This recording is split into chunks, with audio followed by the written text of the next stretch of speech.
तो जतना हित लोग पावर स्टार पवन सिंह के बारे में वीडियो बनावत रह लोग गलत गलत, अभी पावर स्टार के एमएलसी के पद मिलल बा भाजपा के तरफ से, और पूरा फैन में उनका खुशी के लहर बा, एकदम दबा के हमनी के बहुत खुश मान जाए कि पावर स्टार के एमएलसी के पद मिलल बा। लेकिन कुछ 4-5 को हित बड़ा सन जो फेसबुक और यूट्यूब पर गलत गलत वीडियो अभी भी बनावत रह लोग। तो 1 महीना और इंतजार कर लो, 1 महीना में तारा लोग के बढ़िया से दवाई होई। काहे कि ऊपर से ऑर्डर आ चुकल बाटे कि अभी कुछ नहीं के करे के और कुछ नहीं के बोले के, अभी 1 महीना छोड़ दिया एकनी के। खूब बोलला लोग, खूब कहला लोग, काहे कि तारा लोग के उल्टा चालू हो गइल बा गिनती। और आगे जौन होई ओकर जिम्मेदार तू लोग खुद होई बा, ओमे पावर स्टार पवन सिंह और कोई और दोषी ना होई।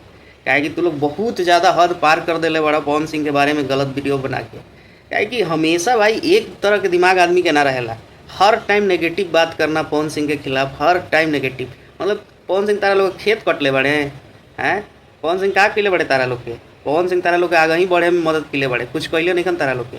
आज तनी मनी नाम हो गई, आगे बढ़ गए लोग, तो आज पवन सिंह के खिलाफ बोली निकलता।